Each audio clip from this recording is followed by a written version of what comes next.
internacional de capacitación para el Instituto Superior Técnico Rey David. Doctor, muy amable, muchas gracias por la invitación y esperamos que esta ponencia sea de agrado para todos los presentes el día de hoy. Bueno, mi ponencia, como lo decía el licenciado Johnny Valencia, les voy a hablar un poquito sobre lo que hago que va relacionado al tema de ponencia del día de hoy.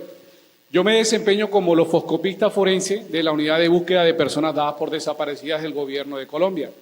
Muchos preguntarán, de pronto desconocerán el término lofoscopía. ¿Qué es la lofoscopía?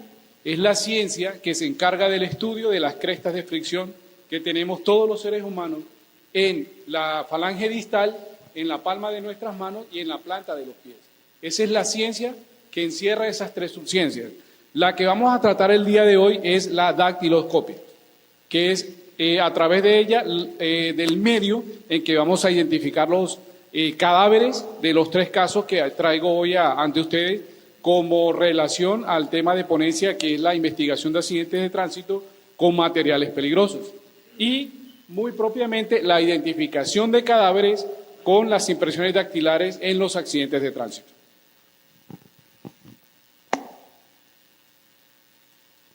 Para iniciar mi ponencia quiero explicarles qué es la identificación forense y para qué y por qué es necesaria y útil la identificación forense en los accidentes de tránsito.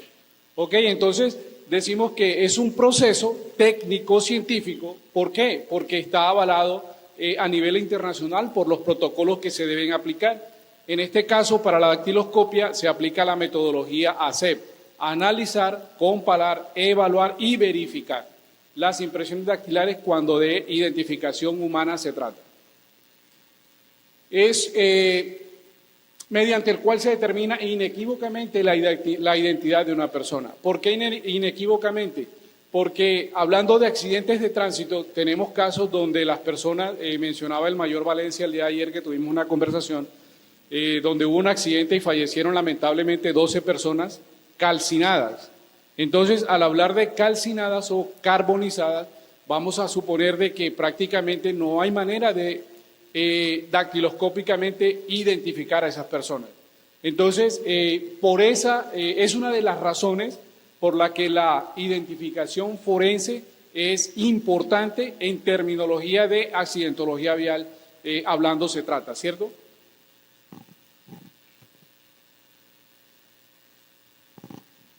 ¿Por qué es importante identificar una víctima? ¿Puedo hacerle alguna pregunta a los compañeros que todos los días salen a la calle, como lo decía la doctora Gloria, a ejercer esa labor importante y fundamental para el ciudadano, para controlar la accidentología y, por ende, las muertes por accidente de tránsito? Yo le preguntaría a alguno de los compañeros, ¿por qué sería importante identificar a una víctima dentro de un siniestro vial o un accidente de tránsito? La señorita que está sentada acá, ¿me puede brindar la respuesta?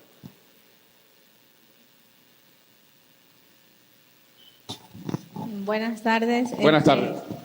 Depende del siniestro de tránsito. Si la persona queda si van varias personas en el vehículo y queda su parte del rostro irreconocible, pues ahí debemos identificar a la persona. En Exacto. caso de que el vehículo se incinere, es una de las importantes de que debemos identificar a las personas para ver quiénes transportaban en ese vehículo. Muy bien, excelente. Esa es una parte de la respuesta que tenemos proyectada. ¿Por qué es importante identificar a una víctima? Primero, para apoyar la investigación del accidente, para determinar quiénes iban en ese vehículo accidentado, quién era el conductor, quién eran los familiares, quiénes eran los pasajeros que iban a bordo de ese vehículo.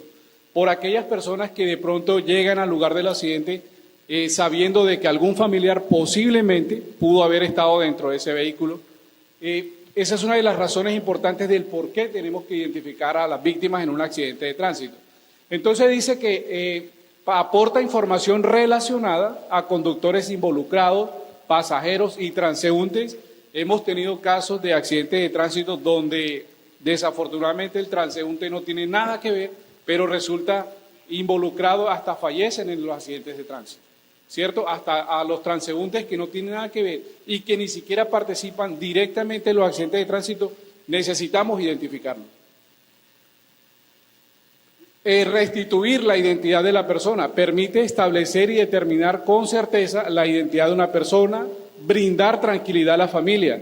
Para muchos, de pronto han conocido casos donde ocurre el accidente, se enteran los familiares y llegan al lugar del hecho conmocionados, bajo estado de una conmoción, un estrés, preguntando si ese familiar querido o esa persona que vive en ese vehículo puede resultar siendo su familiar querido.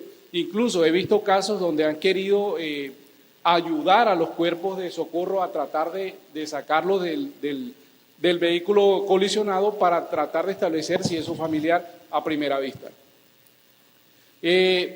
Y facilitar los trámites legales, registros de defunción, entrega del cuerpo, investigación criminal, si es el caso. Permítame, licenciado, que se me adelantó un poquito de la...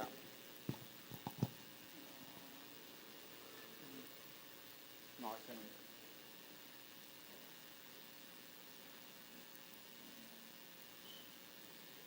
no. Ok. Aquí era donde quería llegar. Traje tres casos de hechos reales que sucedieron en Colombia, en vías principales. Fueron casos que en su momento causaron mucha conmoción por la crudeza de los hechos, por la cantidad de personas fallecidas y la forma en que fallecieron en esos accidentes de tránsito. Permítanme, les proyecto un video, no demora nada, 1 minuto y medio por caso, son 3 casos, y vamos sacando nuestras propias conclusiones.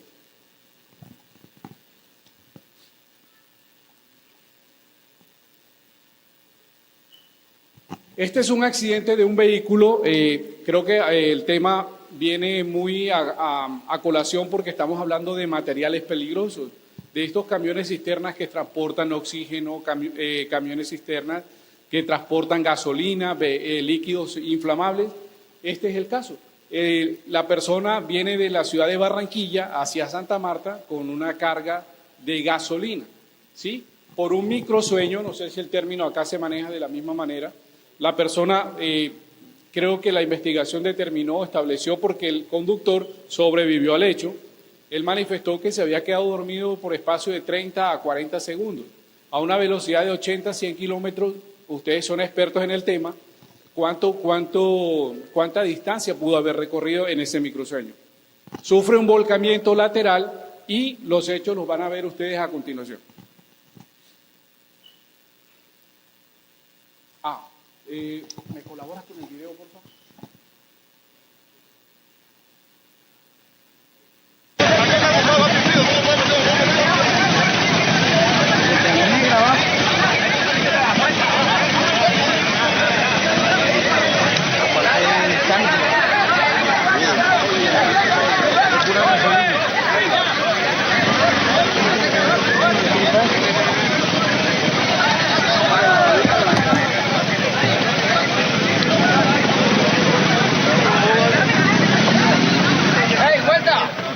Dame un tanque para que cuiden acá arriba.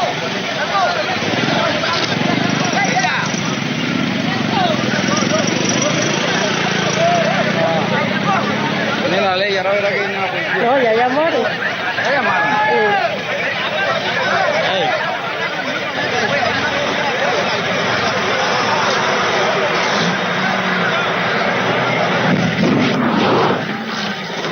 Tengan en cuenta que es gasolina.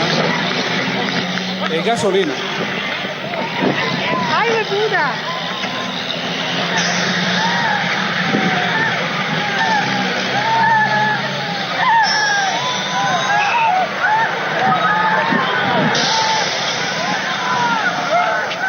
¿Qué está mi sargento, marica? ¡El sargento está allá, el sargento!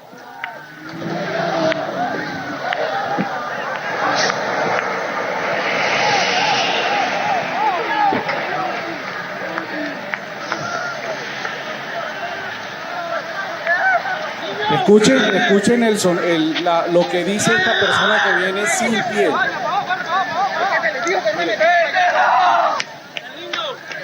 Al agua no.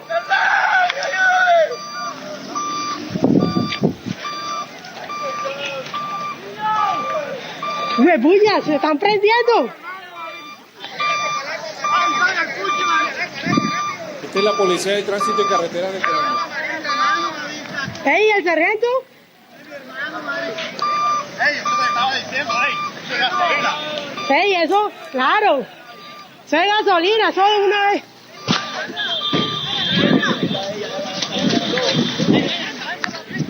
La ambulancia ya ven. Uy, gasolina, marica.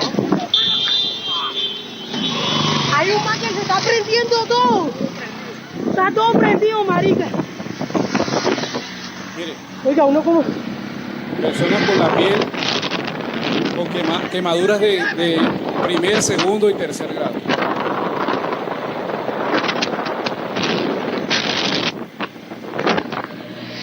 Que se prepare. Miren, bueno, en este hecho trágico murieron 20 personas, 20 en estado de calcinación. Calcinación. Por eso el caso que el mayor referenciaba me hizo recordar y preciso lo traje para la ponencia. Entonces creo que fue un caso muy bien, digo yo, afortunadamente traído acá a la ponencia porque se relacionan a los hechos sucedidos recientemente. Así queda una víctima de un accidente de tránsito cuando muere calcinada o carbonizada. ¿Sí? En el hecho de tasajera, así se denominó ese accidente, las personas tienen por costumbre que cuando sufre algún tipo de accidente en los vehículos, bien sea un bus, bien sea algo que transporte comestible, en vez de ayudar, lo que hacen es saquear lo que lleva al conductor. Saquearlo. Ha pasado muchas veces.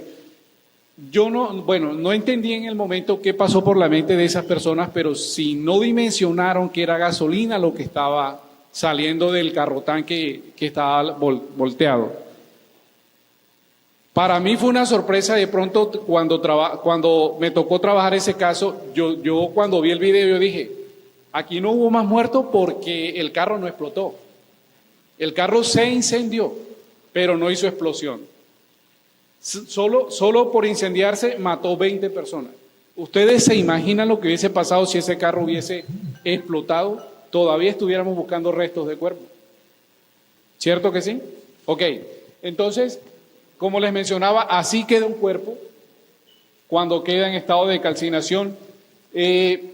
La recuperación de huellas dactilares en casos difíciles como el que les estoy trayendo aquí presente el día de hoy, cuando una víctima de accidentes de tránsito se encuentra en el estado de calcinamiento o carbonización, se realizan unos procedimientos especializados porque el tratamiento es totalmente diferente a una víctima que de pronto tiene una coalición con un vehículo y queda, no sufre politraumatismo ni desmembramiento ni nada por el estilo, que diríamos nosotros los que nos dedicamos a identificar a las personas, es un caso fácil y sencillo, pero en este tipo de casos no es para nada sencillo, es totalmente complicado, porque las 3 capas de la piel sufren tanta exposición al fuego que prácticamente desaparecen del cuerpo humano. Entonces, hace mucho más difícil la identificación de este tipo de víctimas.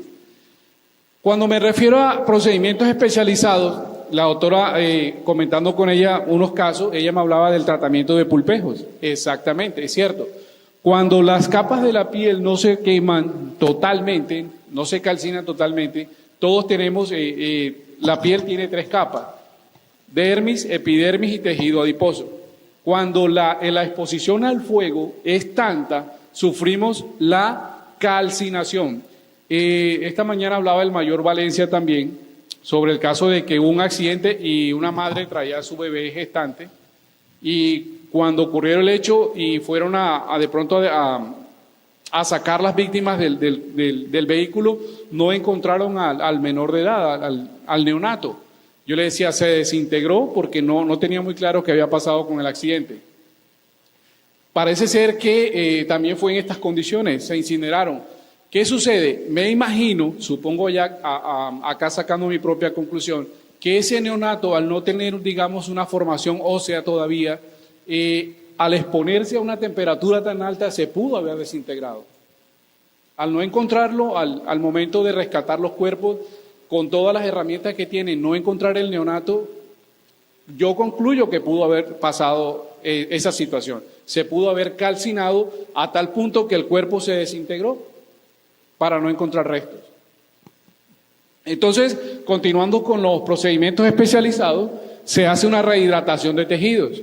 ¿Qué es una rehidratación de tejidos? Tomamos la falange distal, primero miramos en qué condición se encuentra el cuerpo. Si el cuerpo aún tiene tejido que nosotros podamos recuperar en laboratorio a través de unos procedimientos, como es la rehidratación de tejido, o si no, utilizamos la técnica avanzada del tratamiento de pulpejo. ¿En qué consiste? Amputar la falange distal, donde tenemos nuestras impresiones dactilares, llevarlas al laboratorio y mediante unos procedimientos químicos, lo que hacemos es tratar de recuperar los tejidos que aún tengan crestas de fricción que nos puedan aportar información para la identificación de ese cuerpo.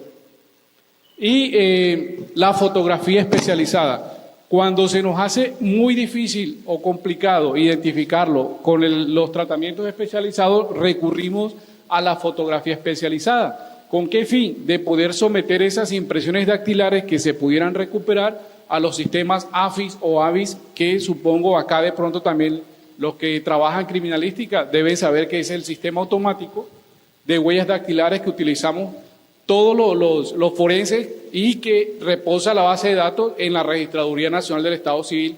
No sé la institución acá cuál será la que maneja esa información.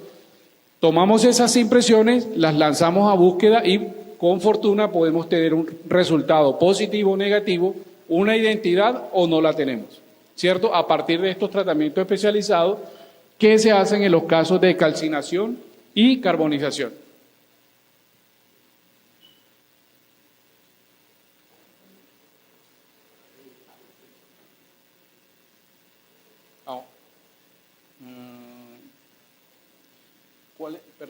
Este está retrocediendo.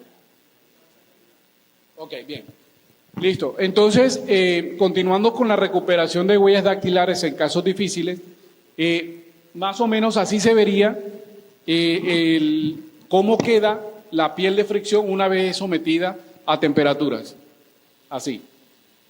De los casos que le mencioné, hubo cadáveres que encontramos con este estado, que a veces se complica la identificación de los cadáveres cuando mueren de esta manera, pero otros nos aportan información como esta. Claramente se puede observar el dibujo dactilar que tenía presente, este es el dedo pulgar, recuerdo, que tenía presente esta víctima del accidente que les estaba mostrando. Entonces, el objetivo es establecer la viabilidad de la identificación dactilar, la retractación térmica de los tejidos. ¿Cuántos de pronto no hemos sufrido una quemadura leve con alguna vela o con algún elemento? Sentimos inmediatamente en nuestra piel de fricción la quemadura y de una vez reaccionamos.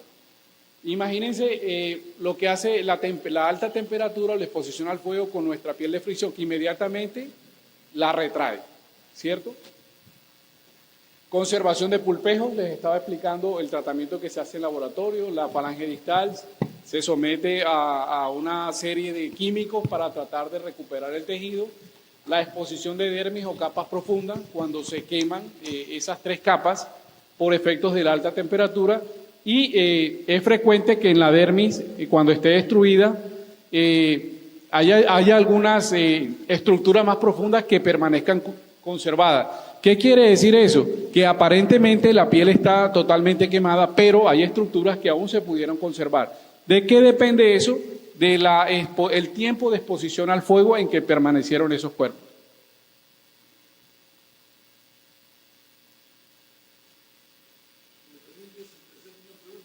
Por supuesto, doctor, claro que sí.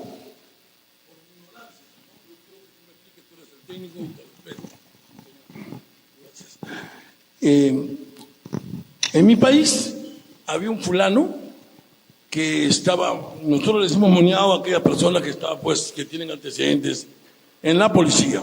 Sí, señor. Entonces, este tipo se había quemado las huellas dactilares, pero no solamente eso, sino con esto parecido a la plastilina, había hecho un molde. Ok. Y te daba el lujo de pasar por la policía y ponía el molde. Ok. Y la policía no lo podía identificar. Ok. Y estaba con nombre cambiado. Ok, perfecto. Te digo que eso me ha sucedido a mí. Nosotros hemos identificado a ese fulano porque la querida lo ha lanzado, diciendo que estaba usurpando el nombre de su padre que había fallecido. Ok. Porque difícilmente hemos podido. ¿Puedes explicarme las razones a qué se debieron o la supuesta hipótesis que se dio en este caso? Por supuesto, doctor. Gracias. Resulta de que las huellas dactilares se pueden fácilmente suplantar tomando un molde de X persona. Un ejemplo, usted va al banco a hacer una diligencia bancaria y usted por allá siempre, casi siempre que uno va a esas diligencias, coloque la huellita sobre este documento. Digamos que la tomaron y alguien hizo un molde de su impresión dactilar, se hizo pasar por el doctor Varilla y fue por aquí, fue por allá, hizo diversa cantidad de trámites o gestiones. ¿Qué sucede, doctor?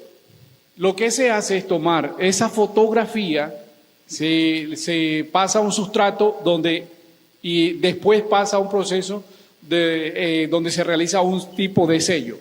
¿Listo? Ahí ya yo tengo su impresión dactilar. ¿Qué hago? Con elementos como tipo plastilina o gelatina o hay unos elementos que son para odontología con el que se hace una especie de impresión dactilar, pero ya viene siendo la que se va a utilizar donde yo lo voy a suplantar a usted. ¿Sí? Algo así como queda como un material muy blando que simula la piel de la persona. Mediante ese método es que suplantan a las personas. No, claro que no, obviamente que no. ¿Por qué? Porque nuestras crestas papilares y nuestros dibujos dactilares son únicos. Y cuando esas impresiones dactilares van a estudio, nosotros nos damos cuenta cuando se trata de un sello.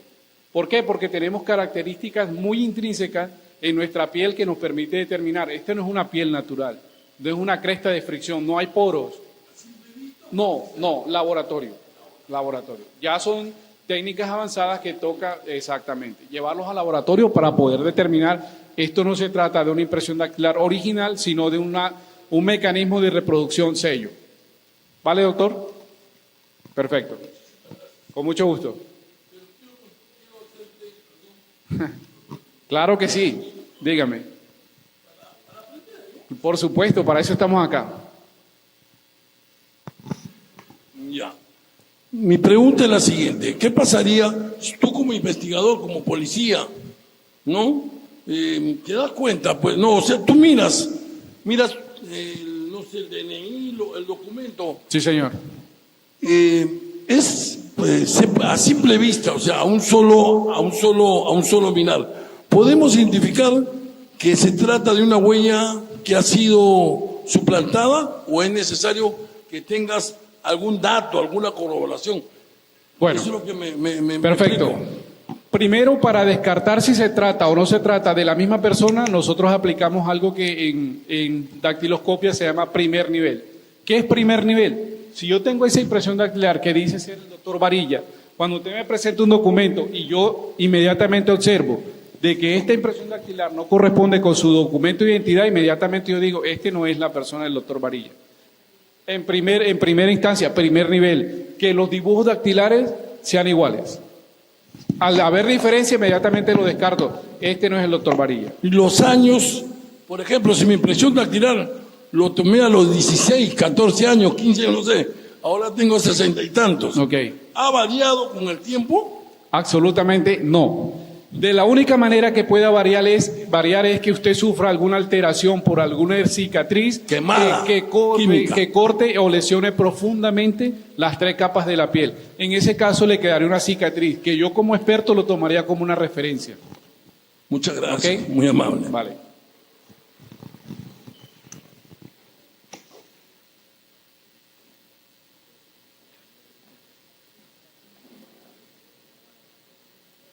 Ven, ¿por qué no avanzan? Ok. Bien, segundo caso. Este caso fue denominado los 21 ángeles.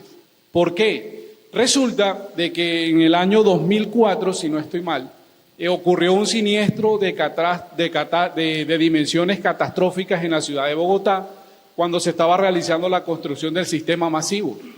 se llama Transmilenio. ¿Qué sucedió para la época? Esta máquina pesada que se ve ahí, ahorita vamos a ver el video, era una mezcladora de cemento. Iba pasando por un puente elevado, y la impericia del conductor de esta máquina pesada hizo que sufriera un volcamiento lateral. Desafortunadamente, por debajo del puente iba pasando un bus escolar y fallecieron trágicamente 21 niños. El colegio se llamaba Agustiniano Norte, por eso se llama 21 Ángeles el caso. ¿De qué manera murieron? Por aplastamiento. 40 toneladas pesaba la máquina y cayó sobre un bus escolar.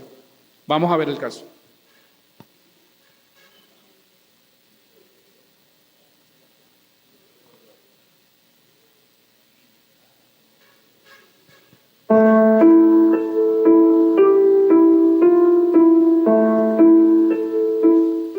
Han pasado 14 años de amarga ausencia, 14 años desde que 21 niños que viajaban en la ruta número 12, la ruta de la muerte, del Colegio Agustiniano Norte, se convirtieron en ángeles el 28 de abril del año 2004, cuando el bus terminó aplastado por una gigantesca máquina trituradora de cemento. La tragedia estremeció al país y partió en dos las vidas de las familias. Se está pasando solo.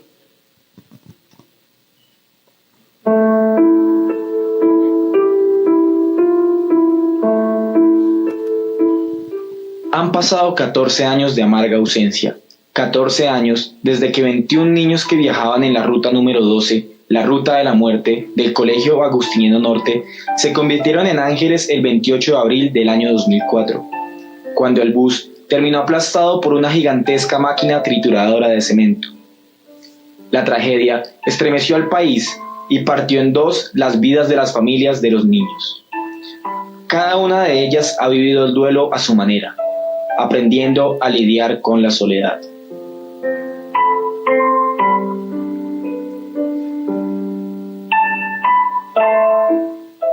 Después de la indignación y el estremecimiento que la tragedia de los 21 ángeles causó en la ciudad y el país, los primeros errores advertidos tras el siniestro fueron que esa máquina inmensa de 40 toneladas no debió estar pasando por una vía de tanta afluencia como la avenida Suba y que debía ser transportada en cama abajo.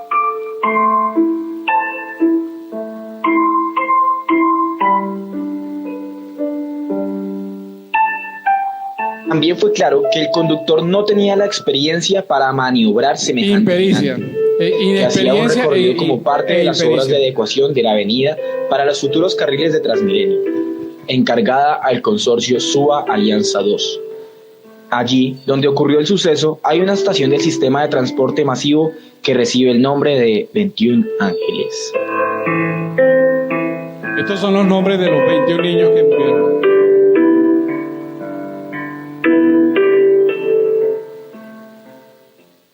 Bueno, en este caso, a diferencia del caso anterior, que murieron 20 personas calcinadas y o carbonizadas, acá murieron por aplastamiento. Es un tratamiento totalmente diferente al caso anterior. ¿Por qué?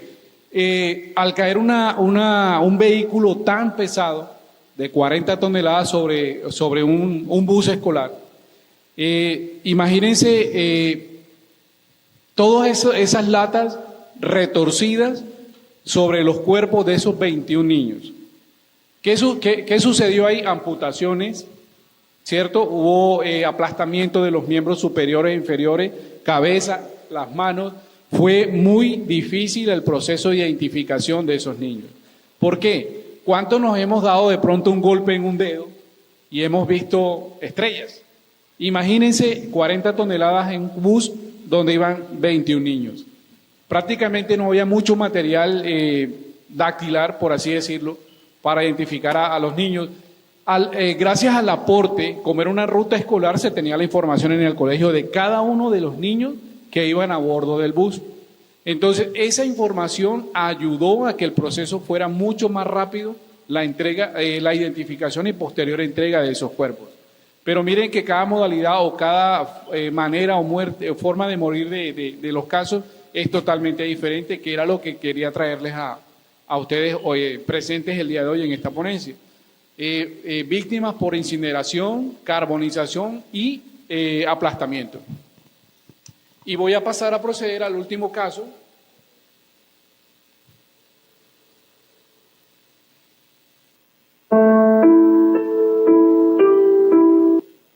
Ok. Mire, a eso me refería con las fracturas múltiples que sufren las personas cuando mueren por aplastamiento.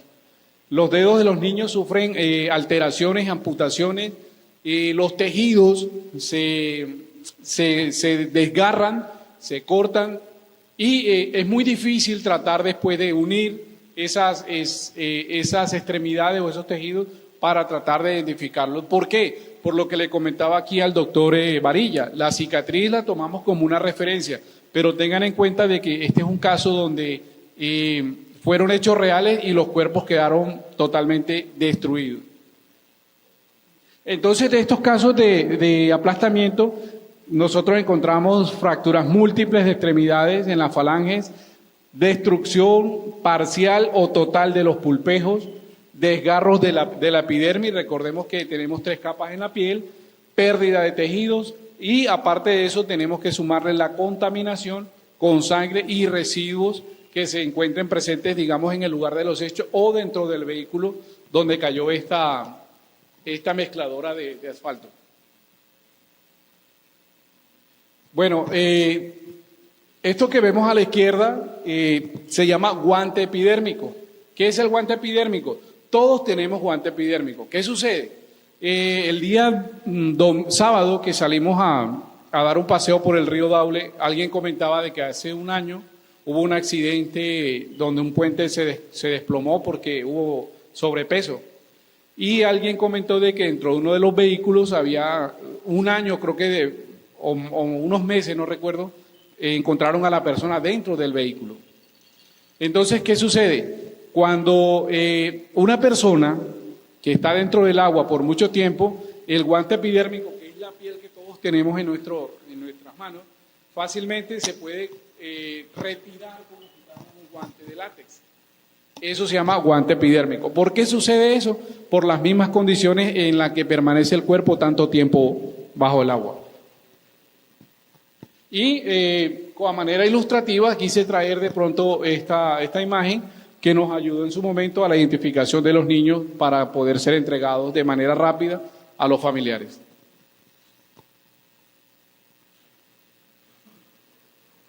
El caso número 3, ya para terminar, es el de son casos reales, el de una actriz colombiana que falleció en un accidente de tránsito. La historia o el caso cuenta de que ella y su esposo salieron de la ciudad de Medellín, creo que iban para Chaparral, ¿cierto? Iban para el Chaparral, Tolima, si no estoy mal, y iba conduciendo el esposo de la actriz. Creo que tuvo un microsueño también y sufrió un volcamiento lateral. En este caso, ese volcamiento fue a terminar en las aguas del río Cauca. Entonces, ya vamos a mirar el caso y lo vamos a ir comentando.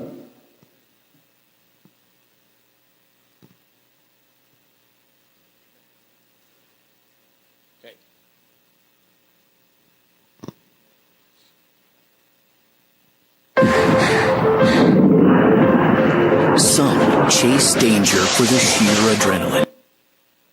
For the thrill of beating the odds, at Jackson Heart Institute, we take on odds far greater. Eso. Not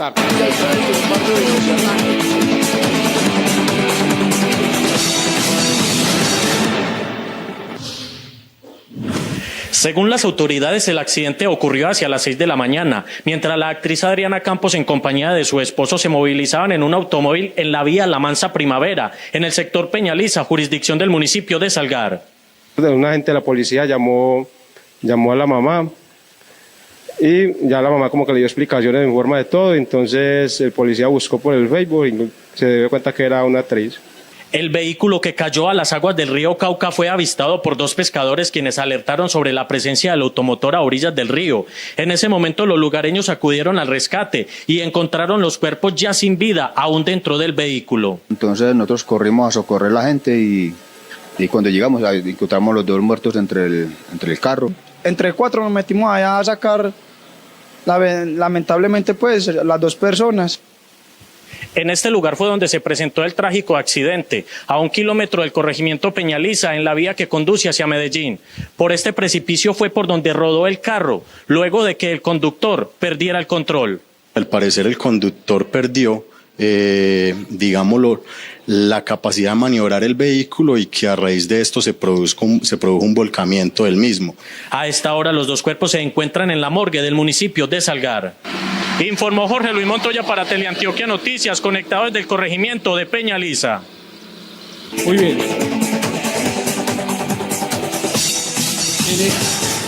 En este caso, las dos víctimas fatales de este accidente murieron por ahogamiento, por sumersión total.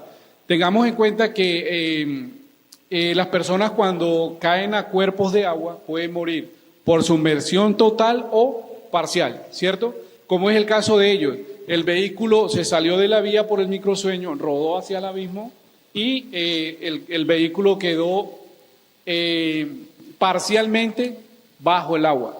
¿Qué sucede? Que cuando fueron a recuperar los cuerpos, el marido o el esposo de la actriz lo encontraron aferrado al volante del vehículo. Es decir, que no trataron de salir, pero le fue imposible, por lo que murieron por ahogamiento. ¿Qué sucede? Cuando estos cuerpos que están semisumergidos, parcial o totalmente sobre la superficie del agua, bajo la superficie del agua, sufren un proceso que se llama maceración, que era lo que le comentaba a los compañeros el día que hicimos el recorrido por el río. Si estas personas solo estuvieron bajo el agua por espacio de unas 6 horas, ¿cómo quedaría el cuerpo del ciudadano que falleció y lo encontraron meses después sumergido bajo el agua? ¿Cierto? Las condiciones del cuerpo cambian totalmente, la dermis, la epidermis, todo se desprende por efectos de la exposición prolongada a la superficie del agua. De pronto, algunas veces hemos ido a la piscina y nos hemos bañado mucho tiempo. A veces nuestra piel de fricción se arruga, ¿cierto? Sentimos de que se encoge, se arruga. Eso es producto de la absorción de la piel, de la cantidad de agua que absorbe, que toma esa característica. Entonces, en el caso en este caso que les quise traer a colación, se sufre el fenómeno de la maceración. ¿Qué es la maceración? Es aquel fenómeno cadavérico que sufre el cuerpo cuando está mucho tiempo expuesto bajo el agua y nosotros los vamos a tocar, pero está resbaloso. La piel se viene con nosotros. Eso es maceración. Así se define la maceración. Que fue el caso de la actriz y su novio acompañante en este caso que quise traerles a colación.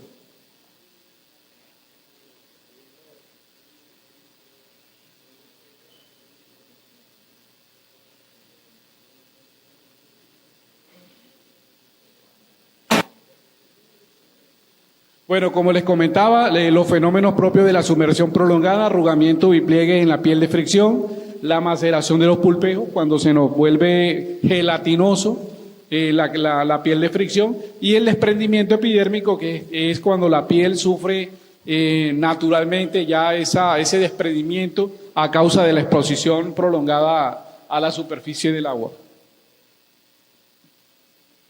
En todos los 3 casos que les he mencionado, son tan complejos que toca llevarlos al laboratorio para poder procesar e identificarlos, en todos los 3 casos.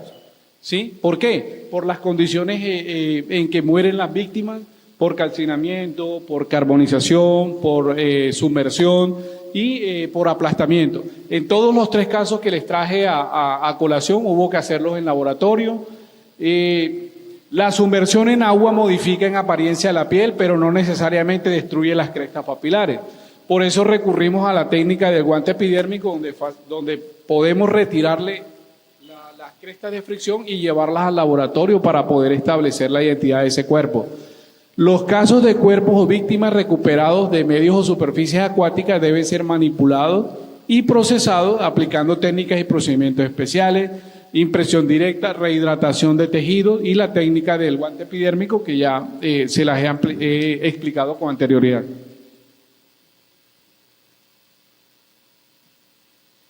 Y para terminar, las conclusiones en estos 3 casos tan resonados en su momento, es que la lofoscopia forense continúa siendo el método más rápido, económico y eficiente, científicamente confiable en los escenarios más complejos que se puedan presentar en cualquier tipo de accidentes, en cualquier tipo de accidente de tránsito.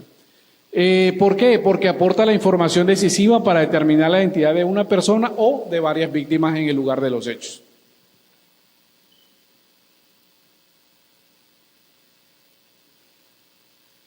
Por último, ¿alguien tiene alguna pregunta? Claro que sí. Okay.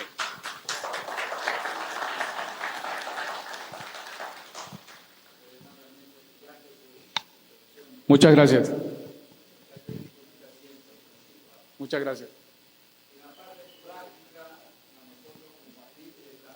Sí, señor.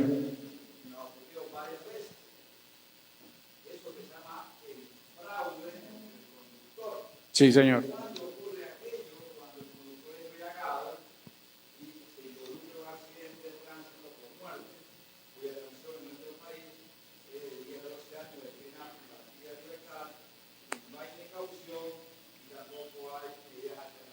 Ok.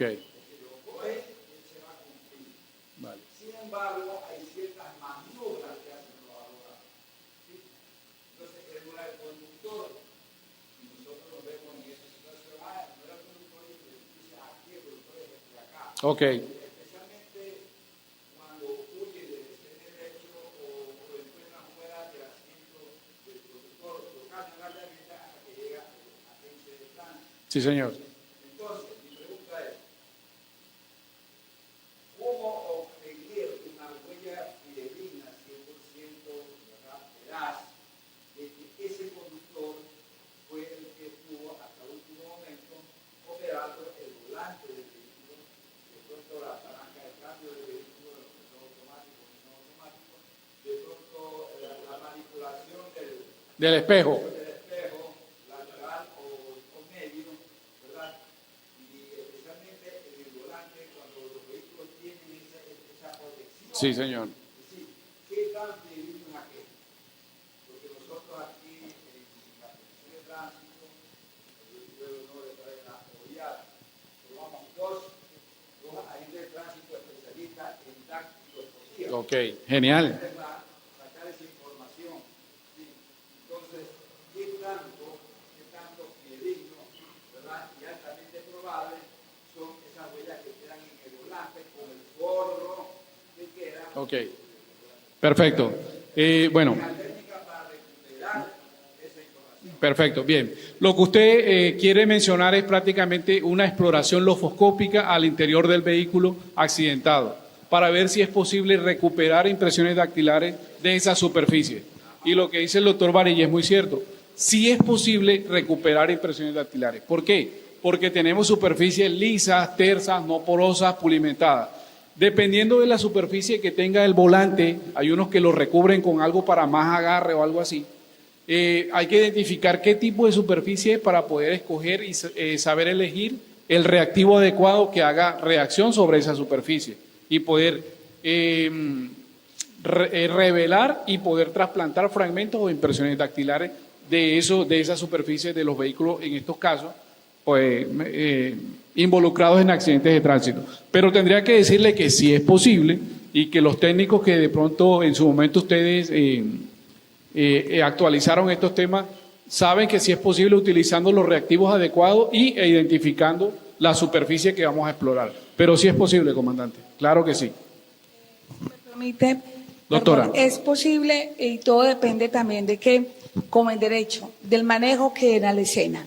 Es decir, si llegan y no solo tienen que hacer la cadena de custodia de esa escena, efectivamente acordonar la escena para poder que no salga las muestras o los falsos positivos que conocemos, porque muchas veces va a arrojar huellas de los mismos agentes de tránsito que han llegado al lugar y ello. Entonces, de ser posible, como le decía el maestro, sí, dependiendo de la superficie para establecer. Pero lo principal y prioritario del éxito del acto investigativo es que ustedes como funcionarios de tránsito, entendiendo y haciendo esa diferenciación entre lo que es el acto urgente, que es aquel que se realice en la escena, del acto investigativo, que requiere ya de la orden de un fiscal o de un programa metodológico, ustedes aquí lo pueden hacer como acto urgente, teniendo un debido manejo de la escena desde el primer momento. Porque cuando dejan pasar el tiempo, es la verdad que se va diluyendo. Cuando llegan otros funcionarios, cuando abren, cuando manipulan el vehículo, allí es donde ya se van a encontrar falsos positivos y lejos de la prueba, digamos, de esa evidencia probatoria, favorecer, va a terminar en detrimento o en perjuicio de ustedes mismos. Muchas gracias por el aporte, doctora, y usted tiene toda la razón. Doctor, adelante. En efecto, apoyo la moción de la doctora, pero voy a hacerlo un poquito más difícil. ¿Qué sucede si en el vehículo hay un muerto? La policía fue, se dio cuenta que hay un muerto. Tenemos un cadáver en el vehículo. Cadáver en el vehículo. Listo. Ya. Viene un policía del policial básico, no se da cuenta que está muerto y está, vamos a ponerlo más difícil, está enmarañado entre el volante y el cuerpo, ¿no? Y él está tratando, buscando que se acabe.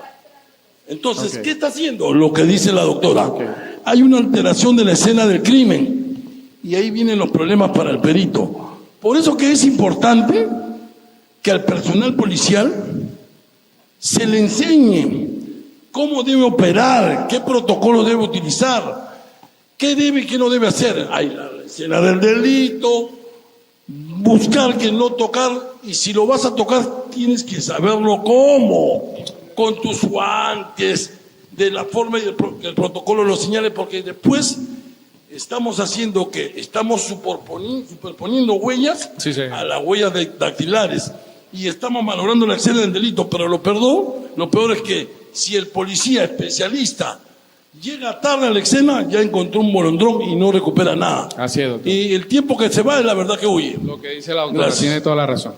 ¿Alguien más tiene una pregunta? Gracias, doctora, muy amable. Gracias, doctor. Muy interesante su ponencia. Hace un momento dijo que las huellas son únicas. Sí, señor. Ya. Pero, ¿qué pasa si han dado casos en donde personas, más que nada en instituciones financieras, van porque por seguridad hacen colocar en el biométrico la huella y después de 5 hasta 10 usuarios, otra persona coloca su huella y le aparece un usuario 10 turnos anteriores? ¿Por qué pasa eso? Gracias. Bueno, lo primero que usted menciona y que hay que resaltar es que los sistemas biométricos siempre van a almacenar impresiones dactilares o información, ¿cierto? Entonces, le pongo el ejemplo de lo que usted está diciendo. Yo voy al banco, soy cliente del banco. Para poder yo utilizar el biométrico, tengo que enrolarme con el sistema biométrico del banco. Y así es muy difícil de que llegue la doctora a querer suplantarlo usted con el sistema biométrico del banco. Y si eso sucede, tendría que haber alguna complicidad interna para que pueda presentarse. Por eso son sistemas biométricos. Tiene que tener un enrolamiento previo para que pueda funcionar su impresión dactilar al momento de querer hacer algo en el banco. Esa sería mi primera respuesta. Doctor.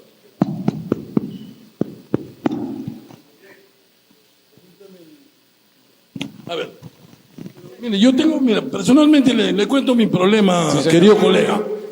Yo tengo problemas con el biométrico. Cada vez que me voy al biométrico no sale mi dedo, no sale mi huella. No sé si porque soy de color. No, yo le digo por qué puede ser, doctor, porque tiene un desgaste en las crestas de fricción. Pero ¿sabe qué? Mucho sudo, creo. Mira, y el problema que yo tengo, me mandan hasta la principal para que manualmente me hagan y es un problema. Yo salgo asado. Cada vez que me voy al banco y me quieren pasar biométrico, tengo ese bendito problema. Entonces, ¿qué significa eso? Que si, cometo un delito, me pasan el biométrico, no salgo, paso piola. Bueno, lo que le acabo de decir, ese desgaste que usted tiene en sus crestas de fricción puede tener una solución y es la siguiente. Resulta que las crestas papilares tienen 3 características fundamentales. Dentro de esa está la perennidad. ¿Cierto? ¿Qué sucede? Que así después de cierto grado de descomposición, después de fallecida la persona, aún permanecen nuestras impresiones dactilares. ¿Cierto? Aún van a permanecer con nosotros. Entonces, ¿qué pasa? Que dirá, bueno, pero ¿por qué no tengo impresiones o crestas de fricción? Con cuidados y cremas para la piel, esas crestas nuevamente se van a regenerar, no van a cambiar, no van a cambiar. Sí, ellas se van a regenerar nuevamente. Bueno, eso, deje de lavar tanto plato porque pues de pronto eso puede ser que lo que le está causando el desgaste. Entonces, doctor, sí, pero eso es lo que sucede. Muchas personas sufren de eso, el desgaste de las crestas y el biométrico no le funciona.